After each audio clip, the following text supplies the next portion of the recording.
Films presenta Alan de miércoles.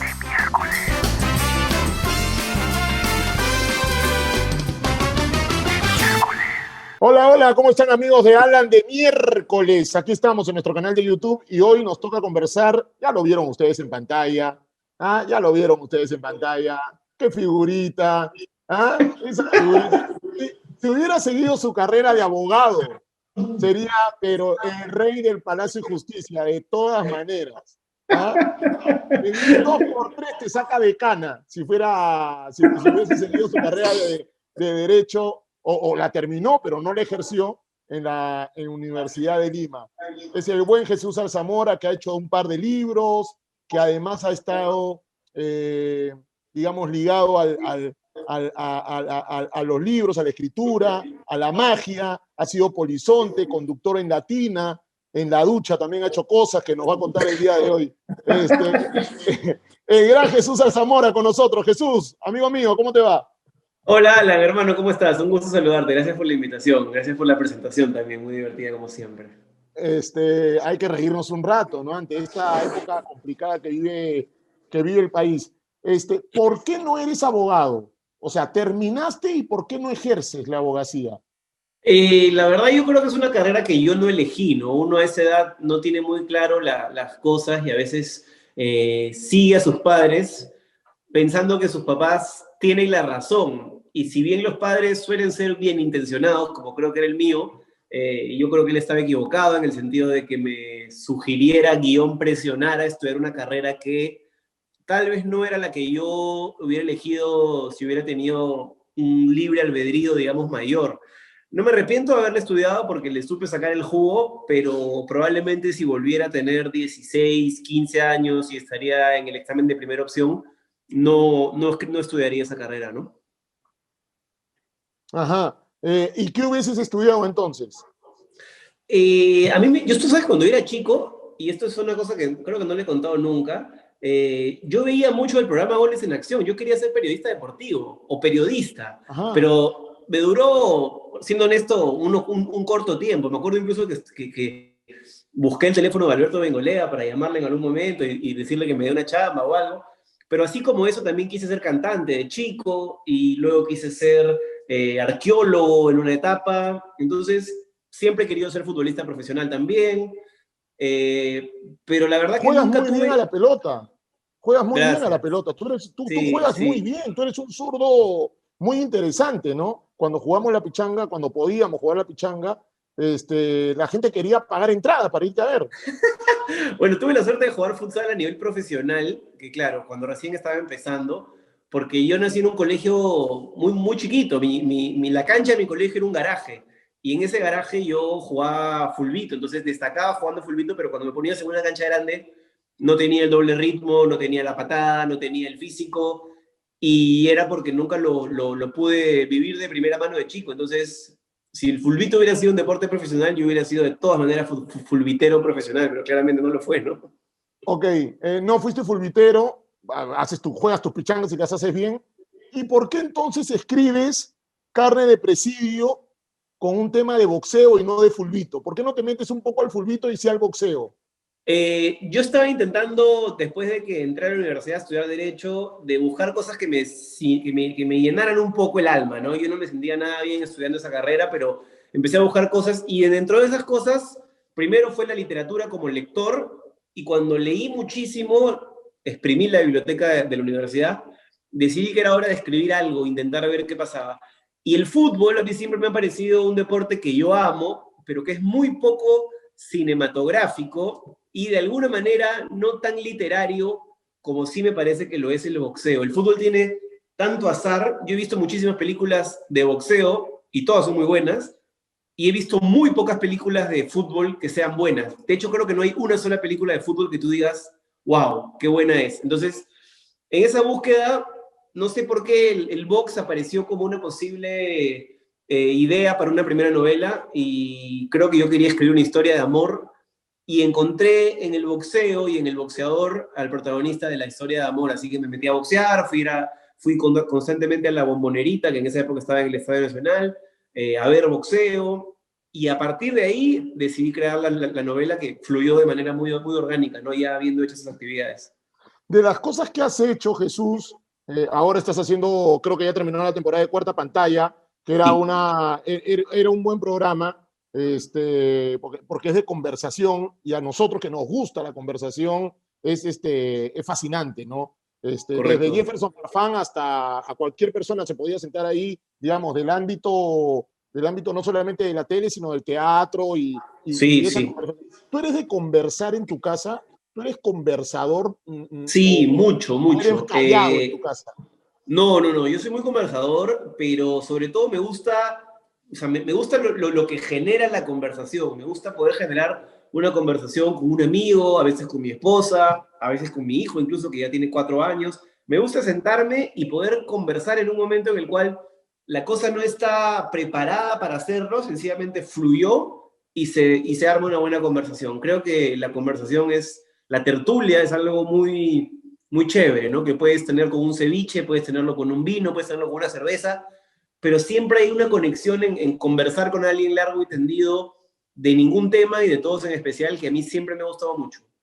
Tienes 35 años y has escrito libros, has trabajado en teatro, has trabajado en la serie más exitosa de la televisión peruana, que es Al Fondo y Sitio, Sí, has hecho cine, has conducido programas de tele, eres mago. Tú has puesto a pensar y has dicho, yo a los 50 años, ¿qué me voy a morir de hambre? Si tengo, soy influencer, o sea, soy abogado, o sea, tú estás salvado.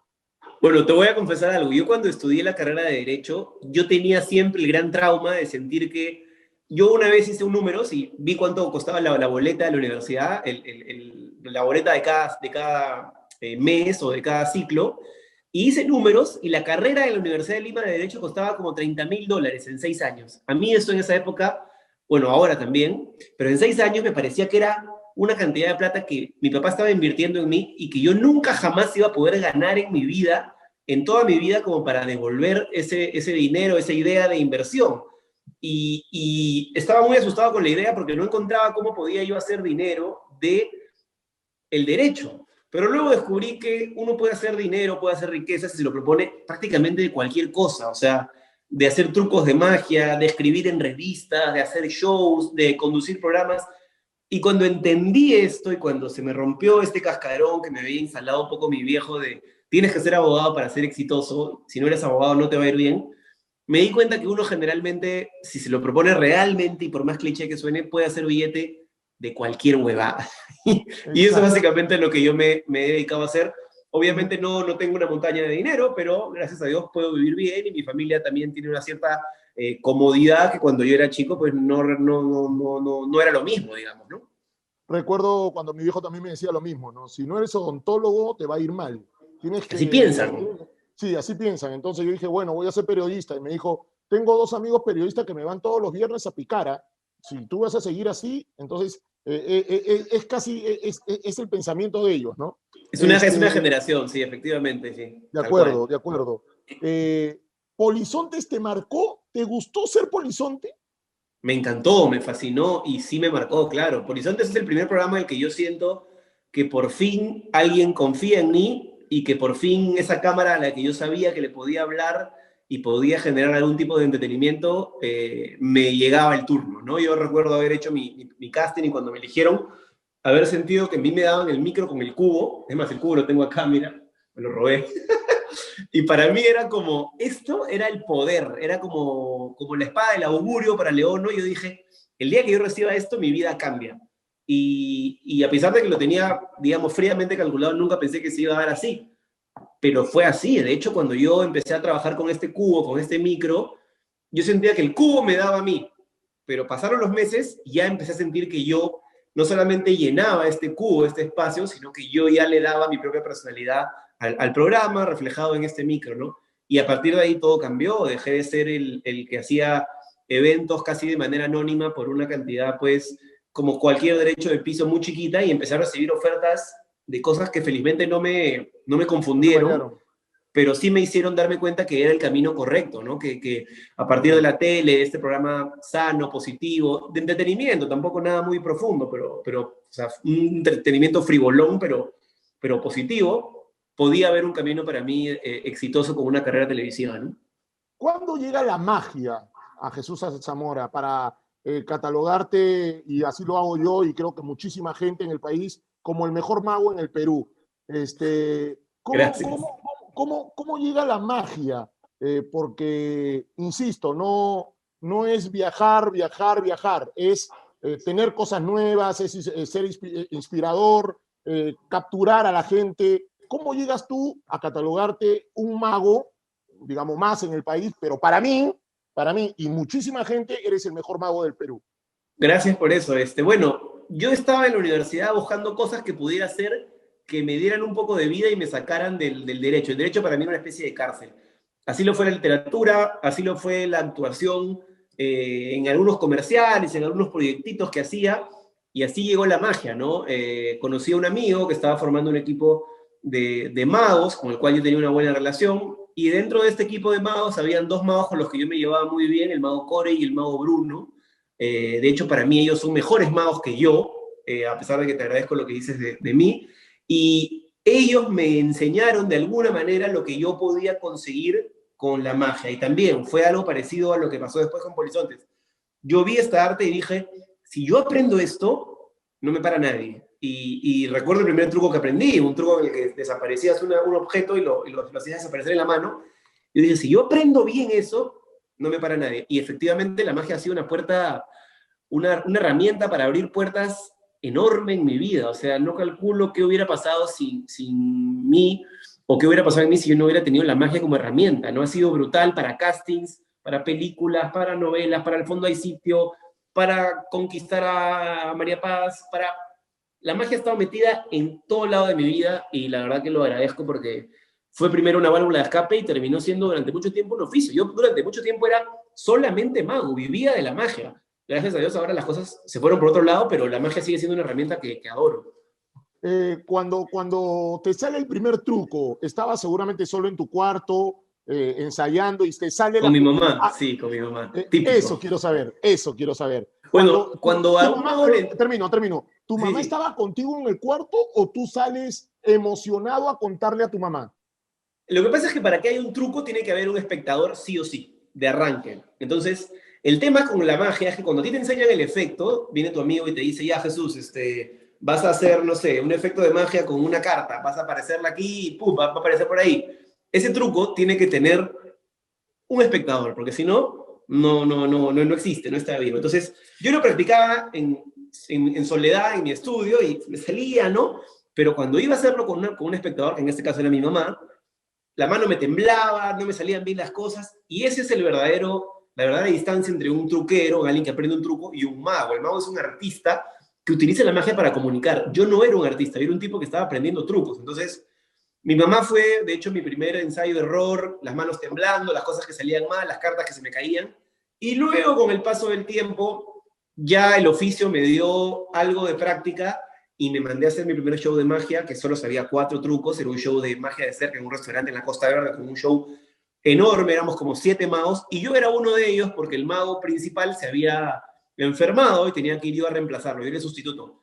Yo me moría de miedo, pero las cosas salieron bien. La mano todavía me temblaba un poquito, habían dudas, pero ahí cuando hice mi primer show, cobré mis $50 por 2 horas de show, no lo podía creer.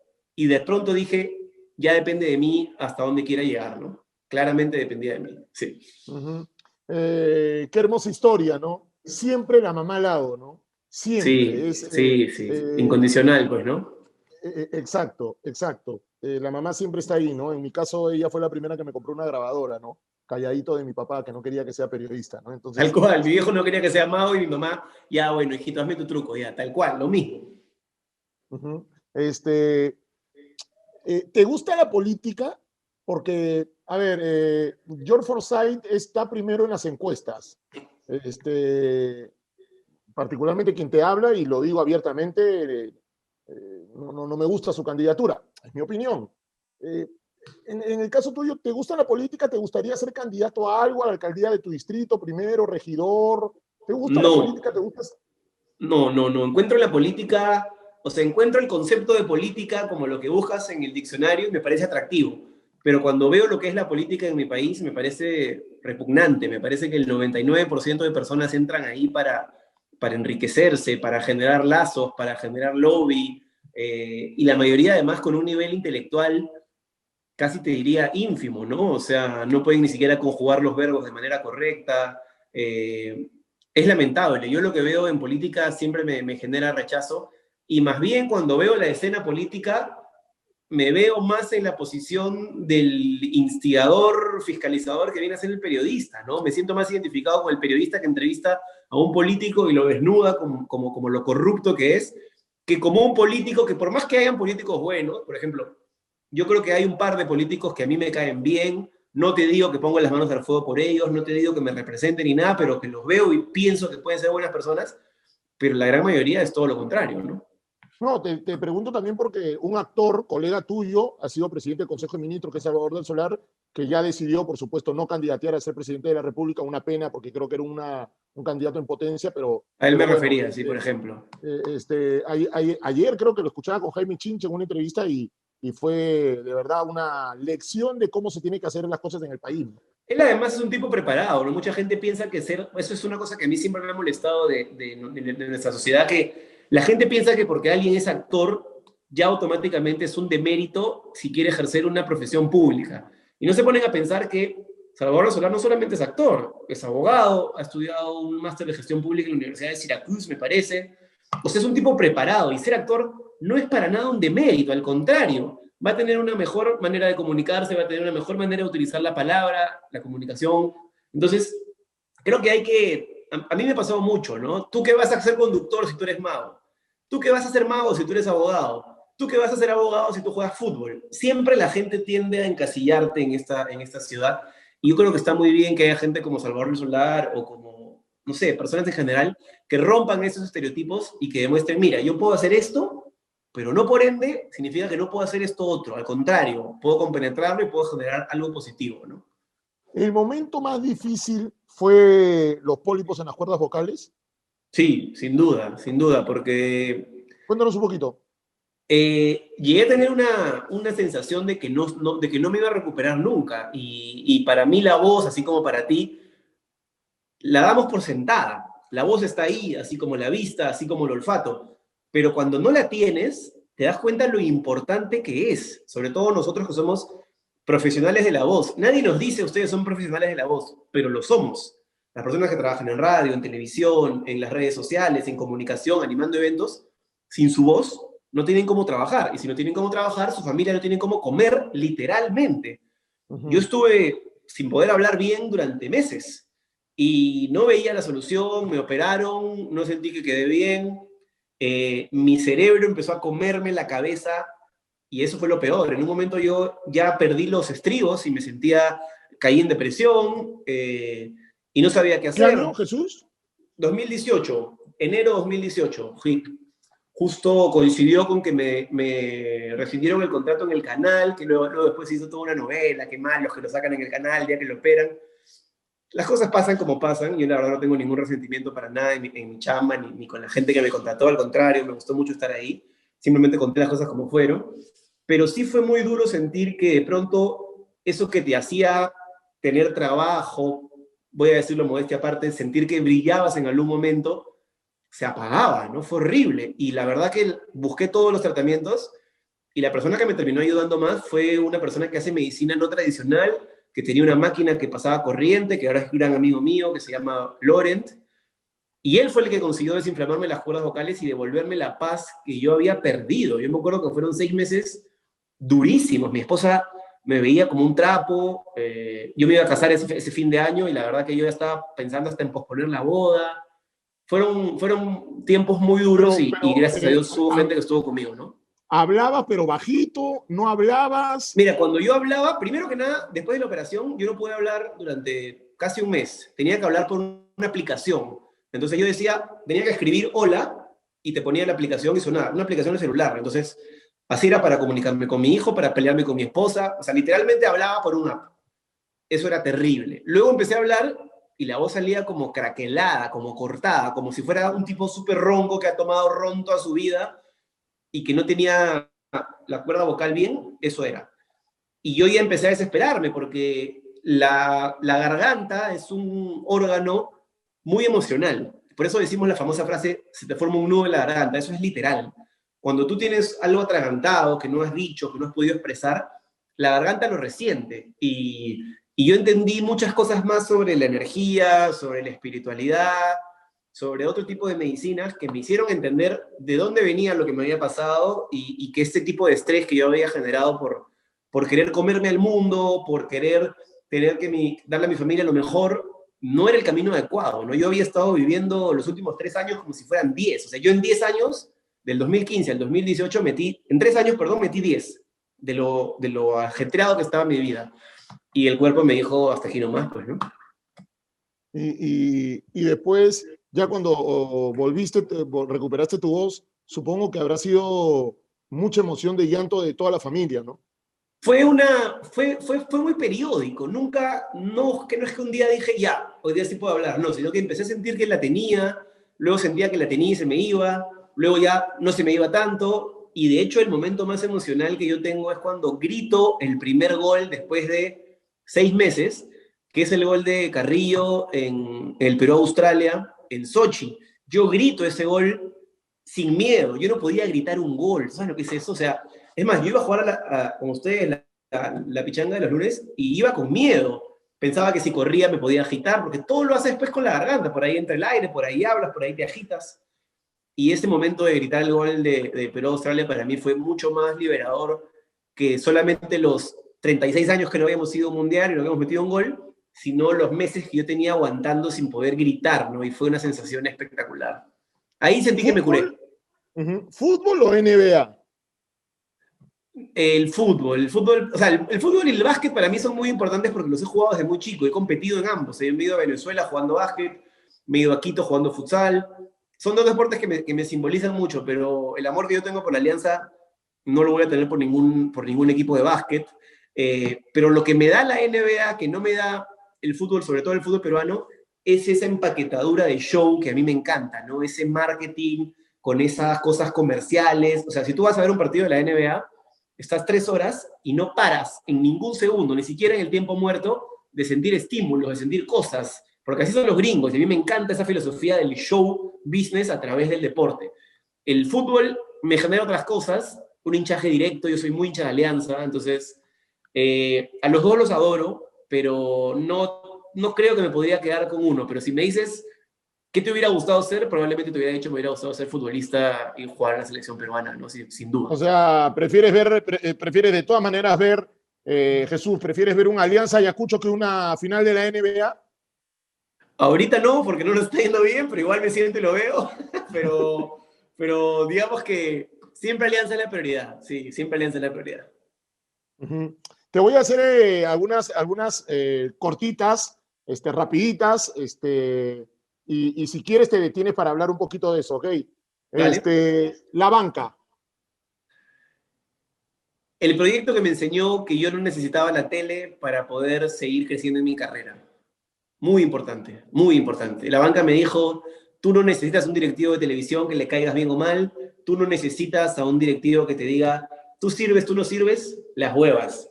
Tú haces tu propio kiosco y tú no esperas a que nadie te llame para conducir en su kiosco. Y a partir de ahí sale el lema que pongo en mis redes sociales, que es, si no te dan la oportunidad, créatela tú mismo. Porque esta época lo permite.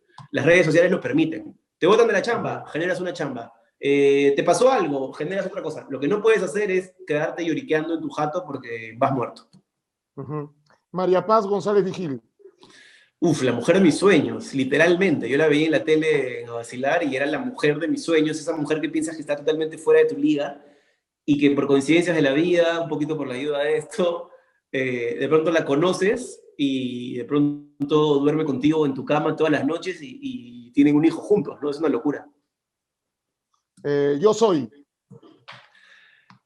Un paso en mi carrera importante, un descubrimiento de un tipo de público y un tipo de trabajo que yo no tenía claro, la sensación del código siempre sí, que quiere decir, cada vez que alguien te proponga algo en el equipo, hazlo, ya sea Cristian, Adolfo, Ricardo, Mari Carmen, Katia, siempre meterle sí al chongo y sí a liberarte.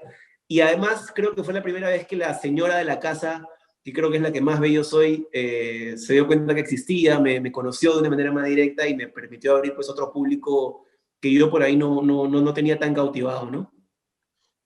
¿Vicente va a tener hermano? Esperemos que sí, sí, claro, la idea es que sea pronto. En este momento, con todo lo que está pasando, no sé si es el mejor momento, pero me encantaría que Vicente tenga un hermano, sí. ¿Qué tan importante es Vicente hoy, a los 4 años? Es una locura, es indescriptible. Yo cuando era chivolo, o cuando no era padre, veía en la tele cuando a la gente le hablaban de sus hijos y la gente se ponía a llorar y yo decía, están exagerando, no puede ser que te hablen de tu hijo y tú llores. Pero ahora que soy padre y me hablan de mi hijo, o sea, no voy a llorar ahorita, pero la sensación de la emoción y la piel, solamente cuando te lo mencionan, es realmente el descubrimiento del verdadero amor, ¿no? Entonces, ya entiendo a esas personas por qué lloraban cuando les mencionaban a sus hijos. Para mí Vicente es increíble porque he tenido la suerte, además, no sé si es suerte o no, pero es como verme a mí mismo chiquitito. Tú le pones fotos a él y él dice, ese soy yo. Y en verdad soy yo hace 30 años, pero es excesivamente igual a mí. Y más que un ejercicio de vanidad, es como vivir o poder tener una segunda oportunidad para hacer las cosas por ahí mejor en algunos sentidos, ¿no? Es espectacular y verlo feliz, ver su sentido del humor, escuchar sus bromas, escuchar cómo nos quiere, el núcleo que hemos formado con María Paz es para mí la razón de mi vida sin duda alguna, ¿no? Es lo más importante que tengo en mi vida, es mi hijo. Redes sociales. Eh, un arma de doble filo. Yo creo que las manejo muy bien. A veces creo que también peco de estar excesivamente construyendo, trabajando o pendiente de ellas, pero creo que para mí son más positivas que negativas porque son la democratización de los medios de comunicación, ¿no? Como decía ¿Cuál, anteriormente, ya no necesito cuál, que venga alguien para que me dé una pantalla. Ahora yo tengo la pantalla. Ya está en mí regularla para bien o para mal. ¿Cuál es la que menos visitas? Creo que Facebook últimamente, el fanpage de Facebook, para mí la más atractiva es Instagram, por lo que puedo generar contenido, luego YouTube, porque también puedo generar un contenido más largo, y Twitter de una manera por la inmediatez, la noticia. Yo soy un enfermo del conocimiento, quiero saber todo lo que no sé, todo el día estoy googleando palabras nuevas o cosas extrañas en Google que quiero conocer, y Twitter definitivamente es la inmediatez. Ahí despierto un poco más mi lado periodístico que aunque no parezca, lo tengo, ¿no? Yo a veces me siento un periodista impostor, un encubierto, porque me gusta mucho ir a la fuente, me gusta mucho citar correctamente, me gusta mucho leer periódicos, me gusta mucho escribir artículos, entonces hay algo ahí de Twitter que me jala como una especie de periodista impostor, porque siempre digo, yo no soy periodista, ¿no? No eres periodista, pero por ejemplo sabes ver bien el fútbol. A partir de haber practicado el fulbito, digamos, pero lo sabes ver. O sea, no eres un neófito en el tema, lo sabes ver. ¿Te gustaría, por ejemplo, participar de un programa de debate de fútbol, solo de fútbol? Me encantaría hacerlo un día, hacerlo una vez a la semana, una vez al mes. Yo tengo muchos problemas con los horarios fijos. De hecho, alguna vez lo conversé con Diego y él me dijo que si me interesaría entrar al ángulo o qué me parecía la idea. Y le dije, mira, a mí me encanta ir al ángulo una vez al mes, pero ir todos los días, de lunes a viernes, a las 10 de la noche, 2 horas, imposible. Me hiperventilo, me saturo. Es un poco lo que me pasaba con la radio. Alguna vez te lo comenté, creo. La radio me gustaba para ir un ratito, pero yo no puedo con los horarios fijos, así sean de algo que me encante. Y creo que la coyuntura de un programa deportivo hace que tengas que emitir opinión diario, entonces tienes que ir todos los días. Y ahí es donde yo patalearía un poquito, creo. O sea, María Paz te dice, ven todos los días a las 6. Tú no vas a las 6, ni loco, vas a las Ah, 7, 9, cualquier hora. está jodido. 6 y 1 llego, pero no a las 6. Sí, me cuesta mucho la rutina y los horarios, la verdad que me genera ansiedad, no sé por qué. Siempre me ha generado, sí. Terminamos esta entrevista. Gracias, Jesús. La última nada más, te voy a pedir. Terminamos, cortamos, suena tu teléfono. ¿Quién quisieras que sea? ¿Un director de teatro, un director de televisión o un director de cine para que actúes? ¿Qué quieres hacer ahorita? Eh, para actuar, Sí. creo que te diría un director de cine, ¿eh? La última película que estuvimos haciendo, Mundo Gordo, descubrí un nuevo placer en el cine que lo había perdido desde la época de Rock and Roll 68, la primera película que hice allá por el 2013. Me provocaría más hacer esto, ¿no? Pero gracias a Dios, últimamente he tenido las tres y me siento muy agradecido. He hecho teatro con Roberto Ángeles, que para mí es el número uno en dirección de teatro del Perú. He hecho cine, he hecho televisión ahora en la cuarta pantalla que sigue al aire, a pesar de que ya terminé de grabarlo, el programa sigue al aire. Entonces, tengo mucha suerte en poder trabajar en lo que quiero. No mucha gente tiene la suerte de poder hacer lo que le gusta para vivir. Y si bien creo que hay un componente de suerte, también hay un componente de impertinencia y de tenacidad para lograrlo. Yo te voy a catalogar como el nuevo Rulito Pinasco. Estás haciendo ¿Sabes de que todo. Estás ¿sabes que haciendo una de vez? todo. Lo único que te falta hacer es misa. Nada más. Tú sabes que una vez en el fondo del sitio tuve una conversación con Roberto Pinasco y le dije, maestro, yo lo admiro a usted más que a nadie porque usted hace todo lo que yo hago, pero usted ya lo hizo, la gente lo quiso, usted narró televisión, actuó, condujo programas, condujo noticieros, claro, en una época en la cual se buscaban todistas en la televisión más que ahora que se buscan personas específicas, ¿no? Pero para mí eres una gran referencia, y siempre lo menciono, es una gran referencia a Rolito Pinasco. Sí, Así que gracias por la comparación. Es un genio, es un genio. Rulito Pinasco es un genio de la televisión y gracias a Dios lo tenemos vivo. Y su hijo Bruno la rompe con el También, programa en Canal sin 4. duda, Bruno la rompe donde va, sí. Porque gracias a él hay mucha gente que va al cine. Eso hay que ser sinceros también, ¿no? No, y además es un tipo que ha estado haciendo... A veces, al peruano le cuesta, pero hay que decir... No. Además es un tipo que ha estado haciendo, cubriendo para Warner Television en Los Ángeles. O sea, eso no lo logra cualquiera, ¿no? Sí, claro, mis respetos para Bruno. Jesús, que te vaya muy bien, de verdad. Muchos éxitos en todo. De verdad, te queremos Gracias, mucho. hermano. Un gustazo estar aquí. Que te vaya muy bien en tu programa. Un abrazo. Listo. Jesús Zamora, para mí, el mejor mago del Perú, con nosotros. Hasta el próximo miércoles. Chau, chau.